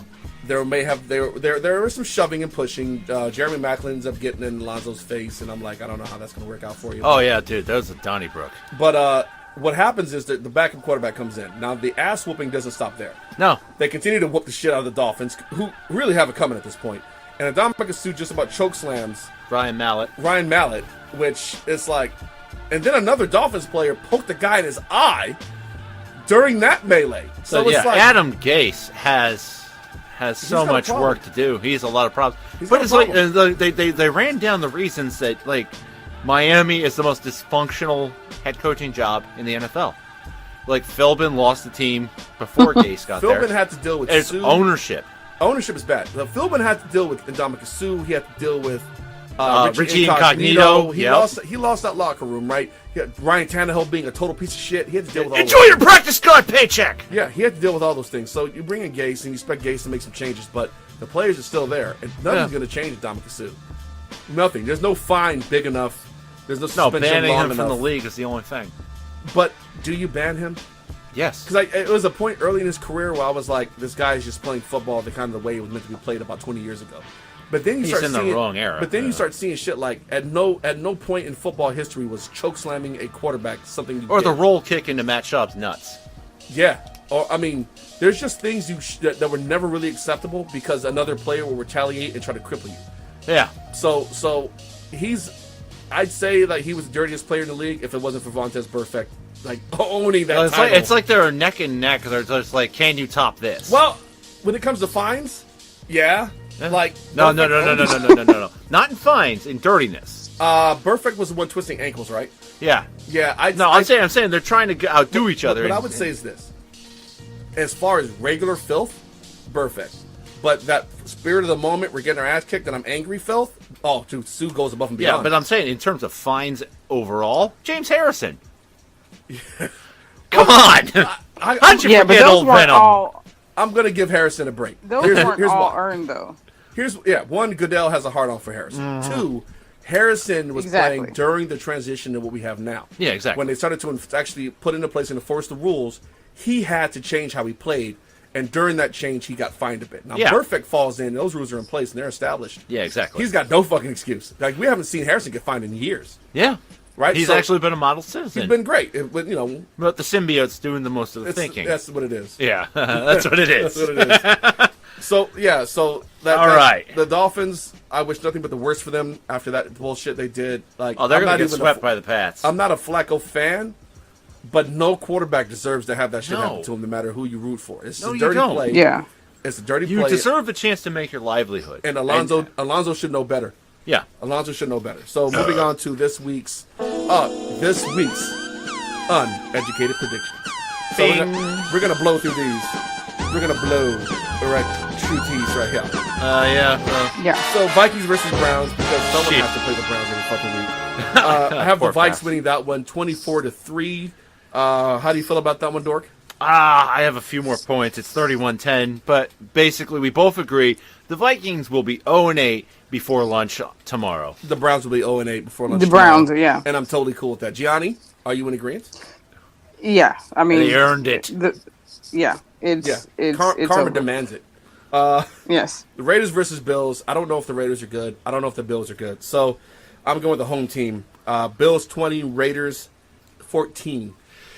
I'm going to go with the Raiders in this one and a tight, low-scoring affair, 16-13, because I really think that win over Kansas City saved their season, and they're inspired by it. Could be. That's a good win. Colts versus Bengals. The Colts are absolutely terrible. How are they? The only reason they have wins is because they beat winless teams. Fair. Well, they beat the Browns. They beat the Niners. Yeah, that's a fair assessment. So I actually have this one going to the Bengals 27-7 to see the Brissett throwing up some kind of miracle heave in garbage time and making it happen. I'm kind of in the same area, but I've got a Bengals 30 and Colts 13. Bill Lazor has done some pretty awesome things with that offense since he's taken over after the he was in Philly debacle years ago, and we were so mad when he walked away. But he's doing good things, so that's good. So Chargers versus Patriots. So I actually have the Pats taking this one. Does that hurt you? Yes and no. It hurts me. Yes and no. Here's why. I don't believe in the Chargers yet. No, I don't. If I'd have seen more consistent performances from them earlier in the year, granted, given the struggles the Patriots have had, I would be more comfortable saying I see the Chargers winning this one. But I don't. I see the Chargers scoring some points, though. So I have the Patriots taking this one 31-20. I think that Phillip Rivers does throw a couple dimes in there, but I don't see him being able to do enough against that bad defense to overcome how good the Patriots offense can be. Oh, yeah. I agree with you that they're going to put up some points, but I think they're going to put up more points than you're saying. I've got this one, Pats 38, Chargers 34. Rivers is going to throw a key dime in interception in crunch time. Okay. Like the Patriots offense we've seen, they can do a lot. Yeah. The defense, on the other hand, this is just going to be one of those whoever has the ball last kind of games. Could be. Could definitely be. And then just the Patriots defense cannot match up against the Chargers' weapons, but old Marmalade, he's good for at least one. He's good for at least one, and he will throw it in crunch time. And fun fact, Brady is 6-0 in matchups against Rivers. Really? 6-0. So I'm thinking Brady gets lucky number 7 tomorrow. Nice. Yeah. Yeah, I mean, I think if there was actually anybody rooting for the Chargers anymore, they might have a chance. But if only there was a city that really wanted the Chargers around and was willing to pay. Maybe. But it's in Foxborough tomorrow, so they would be booed out of the stadium anyway. Yeah, true. True story. So anyway, moving along, the next game on the schedule is Bears versus Saints. I keep, going against the Bears, and they keep winning in the most improbable ways. I know, right? But I haven't learned my lessons because I'm a fucking idiot. So what I'm going to do is I'm going to go with the Saints again. The Saints defense has been surprisingly good. I know, right? The Saints defense. Let's say that again. The Saints defense has been surprisingly good. In case the you Saints thought I stuttered. Defense has been good. Not an adjective I'm used to using in reference to I know, right? Like I figured they were non-existent for a while there. Yeah, I didn't even know they had defensive players anymore. Right. Thought they just It's had just wide Drew receivers out Brees and there wide receivers all the time. Yeah. But so yeah, they've been doing good. So I have the Saints taking this one 35-10. The Bears' offense is bad, and they play teams that simply have played down to the level of competition. Yeah, I mean, and to be fair though, Drew Brees has kind of regressed this season. I mean, Brady's closing the gap in the passing yards battle for all time. Yeah. But I still see the Saints taking this one 28-14. Could be. Yeah. We'll see what happens. The game's got to get played. So. Yeah. Falcons versus Jets, right? The Falcons have not beaten an AFC East team. I don't see them doing it this year because they're terrible. I see the Jets winning this one 17-14. I just can't trust the Jets. So we have trust issues is what I'm hearing. Yeah.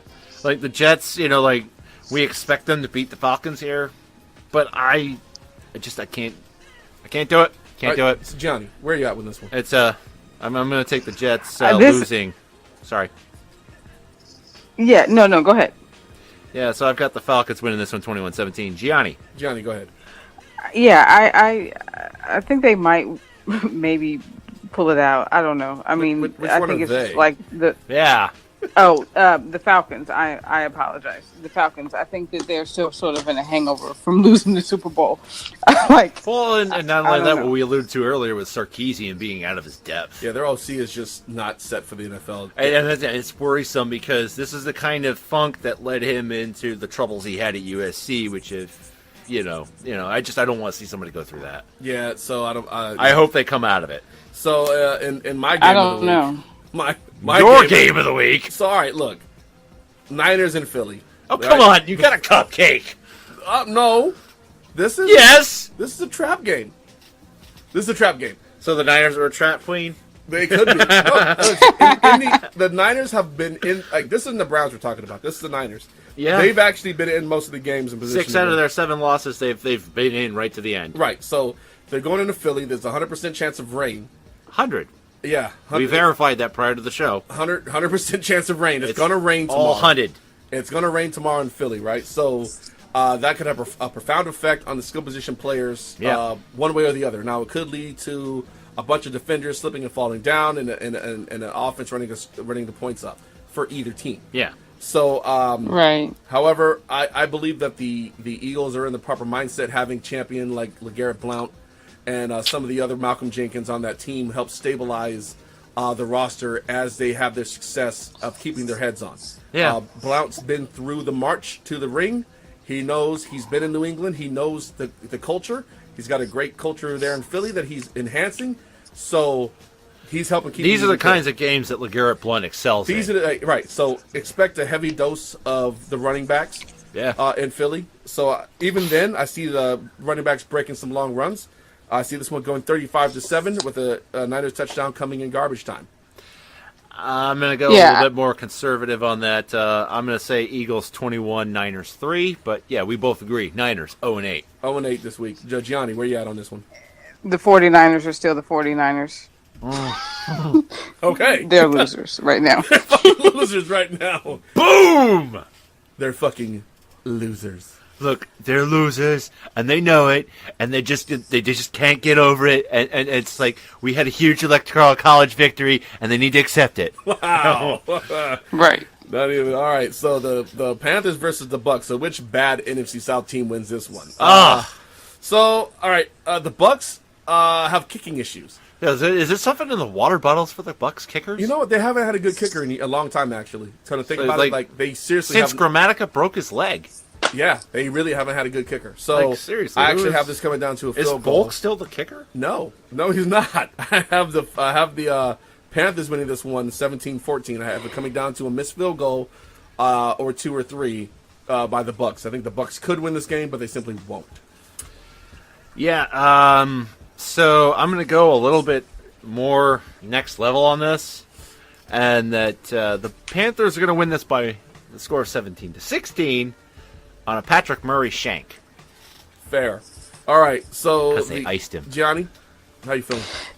I'm gonna go with Panthers, but yeah, it'll definitely be a field goal or less, score-wise. Yep. Yeah. Texans versus Seahawks in Seattle. All right, so despite what their asshole owner said, I believe that the Texans are a complete enough team to overcome the crowd noise and that terrible offensive line that the Seahawks continue to field. So I have them putting up 24 points to the tune of 24-14 Texans. I think that Seattle has the best home field advantage in the league. They definitely do. Yeah. The 12s come out in force. They rock their 12 jerseys because that's the year they became fans. Indeed. I like that. That was good. Well, I mean that's a line I've been parroting for a while. But it's true. But it is true, and I just I never trust road teams going into Seattle, even my Patriots. So I'm going to take the Seahawks 20 and the Texans 17. Gianni, how are you feeling about this one? I'm going to go with the Seahawks. Seahawks? All right, cool. Cowboys versus the football persons of the District of Columbia. The Pigskins. All right, they're playing in the capital. Yeah, they are. So this is one of those super long rivalries, so I like to bring this one up. There's a ton of Cowboys fans in D.C., right? And it makes no sense until you understand why. The football persons of the District of Columbia were the last team to integrate. They had to be forced to do it. Their ownership has been until recently brazenly racist. Since segregationalist. So Jack Cook was a son of a bitch. Yeah, he was. So despite their ownership, when the Cowboys became a thing, a lot of the black residents of DC had a huge black population, decided to cheer for the new Cowboys team, who were inclusive at the time. Yeah. So that's why there's a ton of fans here for the Cow Turds. And I like to revel that because you get those pigskin fans who are like, "Wah!" And then you bring up their actual history, their team, and they're like, "Oh my god!" Yeah, you're right. Not only is your name racist, your entire history is racist. So just to remind you, yeah. So either way, I actually have the pigskins winning this one, 27-24. It's going to come down to a field goal. They're going to play each other tough. Either way, no matter who wins this game, the Eagles win because that means someone else in the division drops further into the basement. Yeah, loses. Yep. Yeah, because they're both 3-3, and the Eagles are way ahead of them. Yep. So go ahead, Dork. Where you got this game going? I'm going to take the Pigskins, a single possession game, 24-16, and I'm hoping that my old warrant officer calls me and says, "Hey, you want a free ticket to the game tomorrow?" Hey, because he's a season ticket Pigskins holder. Oh man, I might go down. Might want to see that. I'm wearing Eagles. I mean, seriously, I'd be a total asshole. I'd be wearing a Patriots jersey. Would be right there with you. Yep. Fuck it, Gianni. Where you at? I'm going to go Cowboys. Oh! What? The lone dissenter. Just to be contrary. You know what? Yes. Someone's going to be right. She's a genetic dissenter. Hey, look, it's okay to dissent. This is what I do. This is what we do. Ben Bush is fucking up. Shit. So, right. Steelers versus Lions. Sunday Night Football. I have the Steelers taking that one 24-22. The Lions are looking a little shaky right now. I'm going to go the other way. I think the Steelers are looking shaky right now, and we just should not take anything away from their win against the Bengals because the Bengals are dysfunctional. So I'm going to go Lions 30, Steelers 21, and maybe Ben Roethlisberger just doesn't have it anymore. Maybe. We'll see. All right, so the... Speaking of teams that don't have it. Broncos versus Chiefs. Hey, you spelled Chiefs wrong. Great. Googly. So I actually have the Chiefs putting up 25 to the Broncos 7. I have them getting one touchdown in that game. The Broncos offense is looking bad, and the defense looks very uninterested. But they might show up for this game, but I doubt it. Not in Arrowhead. No. Second best home field advantage of the year in They're the the loudest league. stadium in the world. Yeah. Yeah, they took it back from Seattle. Except they didn't build their stadium to be loud. It just is. It just is. It just is. So Arrowhead's just... And they're like... Yep. Go ahead.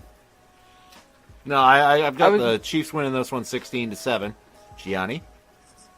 I'm of course going with the Chiefs, and what I was going to say is the Chiefs are the only team in the league. I think they're not suffering from ratings drop. Like Arrowhead Stadium is completely full every Sunday. Everybody's watching. Kansas City is in it. No, there's several teams not suffering. The Eagles being one of them. Probably the Pats. Yeah. Now I can tell you who the fuck is suffering. Either team in LA, but what gets me is that, like, you know, the Pats. Yeah, there's a lot of dissent there. I can see there being dissent, but I think there's some bumpkin parts of New England. Trust me. I'm aware of the fucking Swamp Yankees. Yeah, I'm aware of the Swamp Yankees. You remember that? I do remember that term. He enlightened me to the term Swamp Yankee. I didn't know it existed before. But Northern redneck. Northern redneck is what it is. So it's time. You know what time it is. It is. It is. Damn. Cue the violins. Shitty beer of the week. Greetings, I'm Dirk Digley of the Philadelphia Digglers. And I'm Kenneth Dorksworth of the Connecticut Dorksworth. And we are here to give you Dirk Digley's Shitty Game Time Beer of the Week.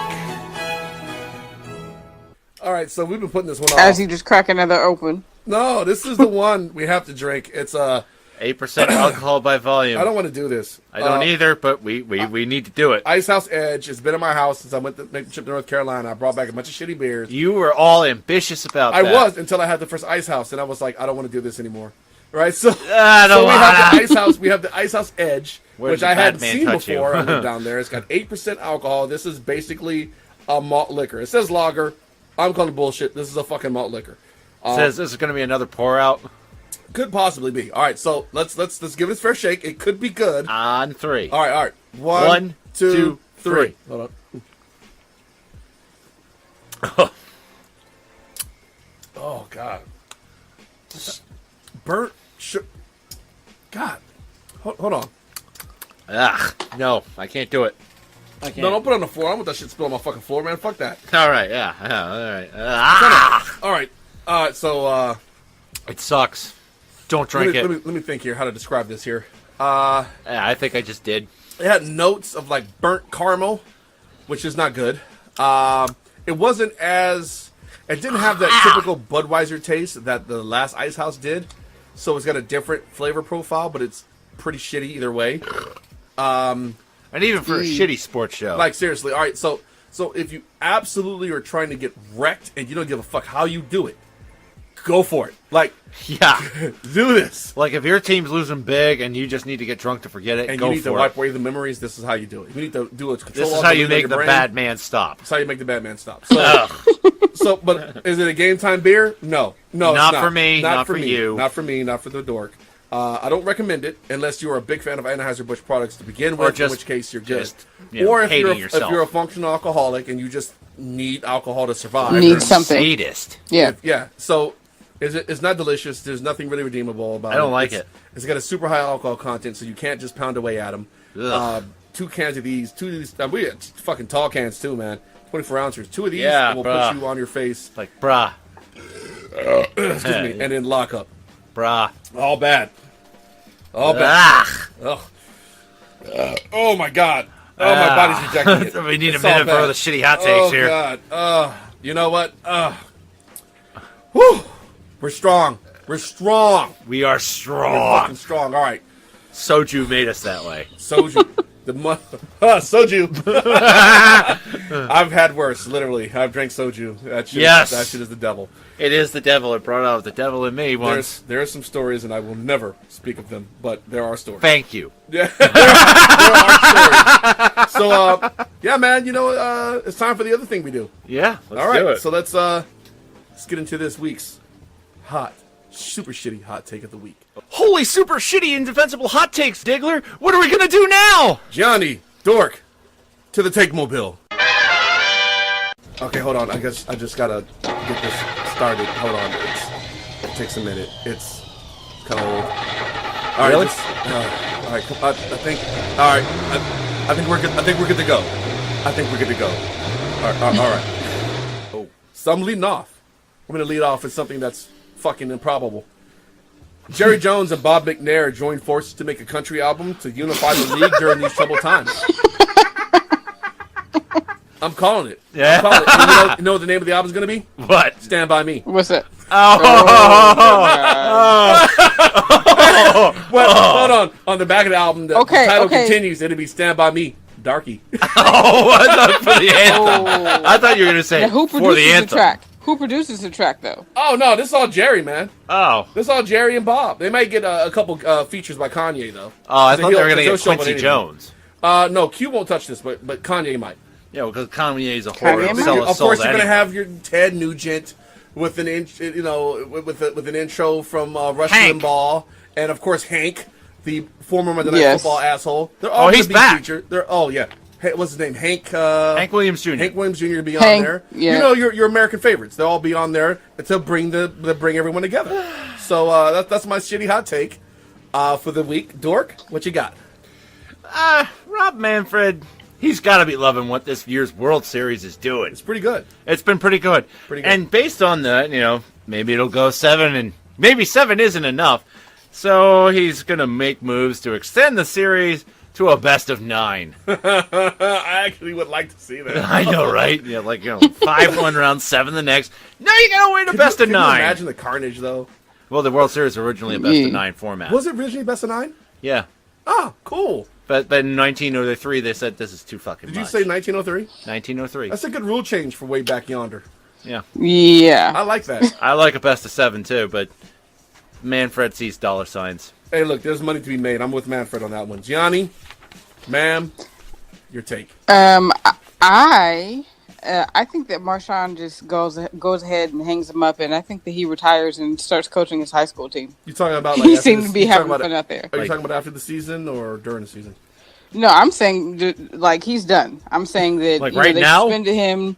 Yeah, the way that he walked off and sat in the crowd and then he got on the subway. I mean, it's like a dude that's done. Dude, he's so awesome. I know, so Marshawn, he's like, fuck it, I'll just go. I'll go coach high school. To be honest with you, that is the most Marshawn thing ever, and that's very. He could do it. He could probably do it and get away with it. Yes. And the public would be on his side. Could you imagine though? This is a guy that's still able to play at the highest level of him coaching a team, a high school team, and then saying, "Fuck it, suit up. We're doing drills because you guys are being pieces of shit," and just wearing everyone out.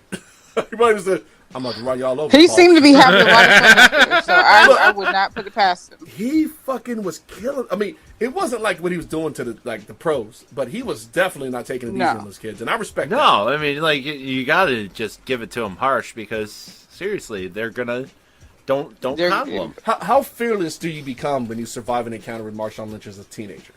All right, so I remember. Oh my God! I remember we had I had this female Marine. Her name was Rachel Schreiner. Yeah, she was great. She was a radio operator. She was mine first before she went to your platoon. Right. She worked for Kenny, then she worked for me. She was of German stock. She was a big girl. She was big. She was tall and she was burly. Definitely took no shit from no one. Definitely built for combat. So, we were in Korea and she was wrestling with this guy and I was like, I got winner. Rogazi. Oh. And she was kicking it. Now, Rogazi's a little dude. He was Chilean. 5'2"? Yeah, he was 5'3" or some shit. And she kicked his ass. Rey Mysterio she size. Fucking wore his ass out. And so we square up. And I ended up choking the life out of her a couple times. But here's how this works, right? So fast forward a couple years. She's gone to Iraq with a bunch of other people. Yep. And it's the guys, because we're stupid, we're stupid at all ages, but when we're young, we're exceptionally stupid. Duh. So they're like, ho, let's wrestle. And so she goes and just beats the shit out of these guys. I mean, God. And they're like shocked, like, oh my God, I totally didn't expect you to do this. And she's like, well, here's the deal. I'm only scared of one person, and his name is Staff Sergeant Diggler. And you're not him. So you can go fuck yourself. And I was like, oh, that's my girl. Actually, pretty fun gangster, to be honest with you. That's my girl. So if you're a high school student, right, you're a high school player, and you're fucking around with Marshawn Lynch, when you get to the next, when you start playing your games, that fear. You're a gangster. You're certified. That fear is gone. You're certified. You're like, hey, shit, you can tell me, motherfucker, you're going to have to whoop my ass. Yeah. And I respect that. So if Lynch was to actually hang it up at some point and coach to where he can still go and suit up and play, I would, dude. I would, fuck it, go play. Yeah, go have fun, man. I love it. So he is a I national treasure. actually kind of want to see your take play out, Gianni. That would make. I kind of do too.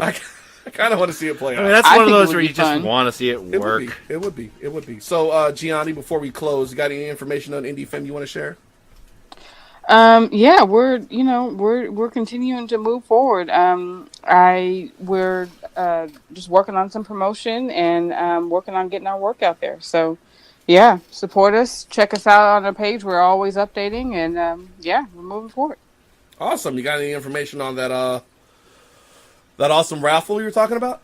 Me? Kenny? Yeah. Yeah. Oh, yeah. So next Saturday at our Owings Mills campus, the Harbor School is sponsoring an event called Tailgate, where you can come in for $35 and have a great night with your family, and also enter a few raffles, one of which will be a Packers-Ravens full comprehensive package, travel, hotel, tickets to the game, and, you might get to meet a few Ravens players. So, come check us out, and $5, and if you just want to... Sounds like fun. And if you want to buy the tickets for the raffle from me, hit us up at our email at kmp278@gmail.com. Tickets are $5 a piece. If you buy 5 of them, they're $20, so we kind of give you the 5th ticket for free. Nice. So, Nice. Yeah, if you're in, let me know.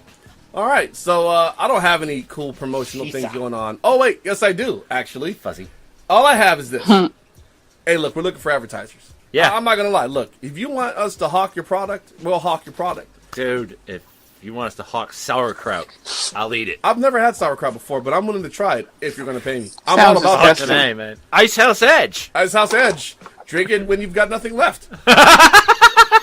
Drink it because you hate yourself. Drink it because you hate your parents. Drink Ice House. Like, I'm all about We'll it. carry to teenagers I mean, you know what? or college kids. College kids. College kids would drink Because Ice we House. do not encourage underage drinking on Dirt Diggler Shitty Sports Show. We do not, nor do we encourage gambling or any other felonies. No, No. we do not. No, not at all. So hey, Nope. look, as always, it's you can catch us.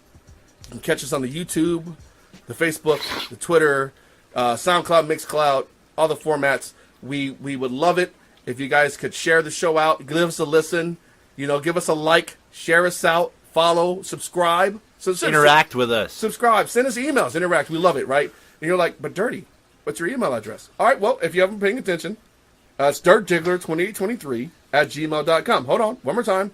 Dirtdiggler2823, all one word, @gmail.com. And if that's too complicated, Kenny has one you can use, which is... I literally just shared this. Do it It's KNP278, Kilo November Papa, for all you military phonetic alphabet people out there, 278@gmail.com. Sounds righteous. And if they want to get in touch with Indie Femme, Gianni, how do they do it? They will email shopindiefem@gmail.com. Yeah, dude, Indie Femme's got some good gear. Yeah. Good gear on that website. Yes. Yeah, you guys actually Check have us shirts, out. and we're just like, Yeah, they're good shirts. They're just guys that just babble about sports. Right? Also good. We're lucky to have we need Gianni. Get some Diggler swag, man. We got to get some Dork and... If we can get some advertisers and we can start getting some revenue, then I can use revenue to like buy new equipment and make swag. Yes. We can just Seriously. roll it back in. But hey, look, great show, everyone. Yes. Last week was a phenomenal We had show. fun. And this week, equally great. Love it. Love talking with you guys. It's great. It's a pleasure you have us. It's an absolute pleasure to sit here and talk shit and sports with And you have your guys. dog's In that order. cold nose. The dog's on my arm. On you again, huh? He's Yes. persistent. So, as always, look, it's been real. It's been fun. It's been fun. Yeah. Yeah, it's been great. Dork, has it been real fun? It's been real fun. It has been real fun, I would have to say. So, Dirt All right. Diggler The Dork. and Gianni, out. out.